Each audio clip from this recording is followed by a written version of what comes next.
Rhino, take your meds already.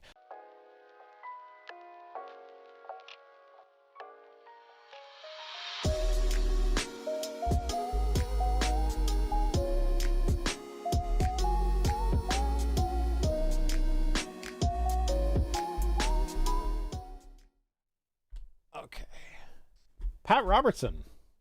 The story of the hour. Aww. No, well, that's not the story of the hour. We're gonna get to Trump. You think after like seven heart transplants, he would have realized God was calling his name? So what I find most funny about this is that it's been less than 2 years since he said, God's going to give me another 29 years. He thought he was going to live to 110 after, again, 7 heart transplants. Is that an actual number? You're not exaggerating for effect? He has had a lot of heart surgeries. Let's see here.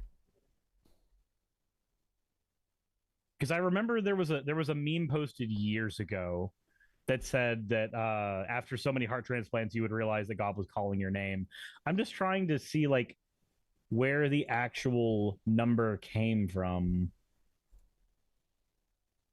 How many heart transplants? Not how many heart transplants has there been done. How many have there been done on Robert Pattinson? Robert Pattinson? He's too young to have had so many heart transplants. Pat Robertson. The names are flipped. They are flipped. Yes. Yes, they are. Medical science defying God. Woke. Yeah, so anyways, I don't really want to dwell to, like, I don't want to read this whole article because, like, it gets weirdly, like, nostalgic almost for him at the end. And it's like, no. The dude was an evil fucking asshole. We don't need that. But it does, at the beginning, it kind of summarizes some of the heinous shit that he said. So he suggested that American sinfulness had brought on the September 11 terrorist attacks against the United States. Specifically, I believe it was lesbians and abortionists in that instance. It might have been gay people. I don't remember exact words he used, but, you know, the usual suspects. It's their fault that 9/11 happened. The earthquake that devastated Haiti in 2010 was divine retribution for Haiti rebelling against France in 1804. I mean, he's kind of one of the ones that have been famous for saying that the tornadoes blew up your house because you're gay. Mm-hmm. Like, that just was one of his main sticking points for years. Yeah, but like that one is particularly weird for me. Like, God waited 200 years to punish Haiti for making a deal with the devil. Yeah, he waited a long time. What? Because he wanted... Well, you got to remember, he's not above the children paying for the sins of the father. This is literally half of the plagues in Egypt affected the people who were not responsible for enslaving the Israelites more than the people who were responsible. Well, yeah, and if we look at the Amalekite genocide, it was about 400 years since the Amalekites sinned against Israel. Yeah, that was the thing that he was punishing them for. So this is on track. So yeah, I guess that tracks. Liberal Protestants embodied the spirit of the Antichrist, and feminism drives women to witchcraft. He called for the assassination of Hugo Chavez, which, I mean, Hugo Chavez was not a great guy. But like, I might have on occasion said things like, oh, if only a meteor would strike a gathering of Republicans, that would just solve so many problems. But like, I'm not actively calling for people to assassinate them. No, it's a very different scenario. I wish heart attacks upon them, but I don't wish anyone to actually actively do them harm. But if you wish heart attacks upon them, if you've seen Death Note... Oh, he blamed the rise of Hitler on the gays? What? Yeah. He also, this isn't in the article, but he was the one, and I was taught this in my Christian high school, that this was a true thing that happened. But if you go to raves or nightclubs or gay bars or even just normal bars sometimes, gay people that are upset about having HIV will wear rings that they have like poked themselves with. The rings that would make their blood flow Yes. and get cut so that they could get the blood all over your food and shit. No. It's just like a ring with like a pin on it that you prick into yourself first, and then you're just going around the club and you like smack it into random people to give them HIV. Yeah, I remember that. I don't recall if it was Pat Robertson, but this sounds like the kind of thing that he would have said. But I remember there being something about, not trusting the towels in hotel rooms, because if a gay couple was using that towel first and they weren't washed properly, you might get the AIDS virus from them.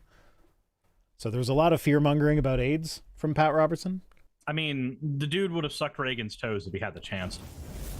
I mean, from what I've heard, Nancy Reagan would have sucked his dick, so... I mean... Okay, so yeah, he went to Yale Law School. So this is bit of his sordid past. He went to Yale Law School, where he met a nursing student named Adelia Elmer. They secretly got married on August 27th, 1954, and their first son, Timothy, was born 10 weeks later. That math doesn't add up for a good righteous Christian man. No, it doesn't. But, it doesn't have to. The Lord intervened. Yeah, no, well, obviously. If you like Pat would say, I never ever indicated that in the early part of my life I didn't sow some wild oats. I sowed plenty of them, but I also said that Jesus Christ came into my life, changed my life, and forgave me. So Jesus Christ sowed some wild oats in him. Mm-hmm. But it's always interesting to me that these people that are so adamant that everybody live up to their moral code that they did not live up to themselves, but they demand that we legislate that everybody else has to do it. But it's like, no, it's okay. It's okay because God forgave me. It's like, okay, well, why can't I ask forgiveness for it later? That's not how that works. That's not how salvation works. Yes, it is. I actually had... According to Christian theology, Jeffrey Dahmer's in heaven right now. I was arguing with a Christian apologist on Twitter. Not a good idea. Don't do this. I do. I was arguing with one on Twitter, and I'd ask, like, hey, so I have a question. Do you believe once saved, always saved? Like, do you think that anything can make somebody lose their salvation? Yes. It is more often than not that I hear that you cannot lose your salvation than I hear somebody try to argue that you can lose your salvation. Yeah, well, so if I can provide a bit of insight into this, when I was a Christian, I was kind of the opinion, I hadn't formed a solid opinion on it, but I was kind of leaning more towards the once saved, always saved thing, but not in the sense that, like, I've seen some atheists, we'll talk about once saved, always saved, like, oh, well, I was a Christian at one point, so according to that doctrine, I'm still going to heaven even though I'm an atheist now. No, that's not how it works. The way it works is that if you truly have an actual relationship with the Lord Jesus Christ, there's no way that you would ever just like turn around and be like, no, that guy doesn't exist anymore. Because think my partner, I truly have a relationship with her. Whatever may happen in the future, I'm never going to say she doesn't exist, because she just does. And I have a relationship with her. You guys on stream, you guys have never met her. You might think that I'm making this whole thing up. And I mean, well, she's right here. Once saved, always saved. Woot woot, I'm going to imaginary heaven. Yeah, she's in the chat, but like, oh, maybe that's me just on a sock account. I'm not that good at multitasking. He's dating Chat GPT, guys. He's dating Chat GPT. Chat GPT doesn't give good enough hand jobs for that. But it could. Could it, though? One day.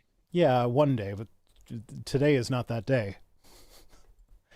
But my point is, today. My point is, the future.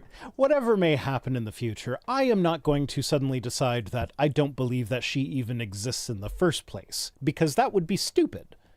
So once saved, always saved. If you actually have a relationship with Jesus and it is everything that they believe it to be, then less than lucid Canadian girlfriend. Actually, she is Canadian citizen, but she grew up in the Cayman Islands, so.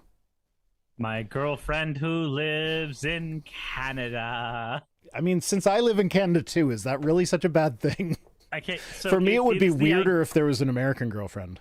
It is the ideal for you, but Avenue Q is wonderful, and I'm gonna quote it anyway. Okay, sure. Anyway, that was the main thing. I just wanted to talk about Pat Robertson. I just wanted to gloat at the fact that he is dead and reassure everybody that it is okay to be happy when horrible people whose lives make the world a worse place die. Because now the world is a better place because Pat Robertson is no longer in it. I can agree with that. Rhino, take your meds already. I took my meds this morning. Now, I have been getting the kind of allergies this season where, like, it's really bad this year. The entire inside of my skull gets itchy. And it's nasty, and I hate it. I am just on constant centrazine and loratadine just to make sure that I never deal with that. I take antihistamines, and they're supposed to, like, the one I take is supposed to last 24 hours, but it usually, like, I'll take it in the morning and it wears off by the time I'm going to bed. And then it's like, well, if I take it now, then I'm not supposed to take it in the morning. But given how long it lasts during the day, it'll wear off by the morning. So I just suffer through the night. I just take 2. Yeah, well, I follow the directions because I'm a fucking goody two-shoes, okay? You know, I'm glad that you followed the directions. I'm glad you did that. I'm glad that that is a moral principle of yours. You would have supported slavery because they were part of America's directions. I like to think that I would not have supported slavery, but I also, I don't know. There's no way to know unless you, there's no way to know, because, like, if I had been raised in an environment where it was completely normalized, because, I don't know, because I'm a very empathetic person. I don't like seeing other people in pain and suffering. So, like, you just wouldn't have seen them as people, though. Yeah, that's what I'm trying to grapple with, is, like, if I was raised in an environment where I was told my whole life that they're not people, would I have believed that? Would I have accepted that? Would I have like, I don't know. No idea. I like to think that I would still be the same person that I am today, but I can't guarantee that, because we're not just a product of our genetics, we're also a product of our environment. Yeah, and when your environment is made of poop, you kind of get poop out. Garbage in, garbage out. Yeah. Pat Robertson is now garbage. He will feed the worms. Rhino, get your doses adjusted. Sleep is important. Yeah, I'm talking about the over-the-counter shit. It's probably perfectly safe for me to take like 5 of them. So they always play the labels so safe on the over-the-counter shit. Yeah. They'll be like, don't take more than 2 of these ibuprofen tablets. And you're like, oh, okay, but what happens if I get the 800 milligram one? My partner, who happens to be black, is now, I would have been less than to you. I would like to think not. But again, I don't know what I would have been in that environment. I might have been a complete asshole. I like to think not, but I don't know.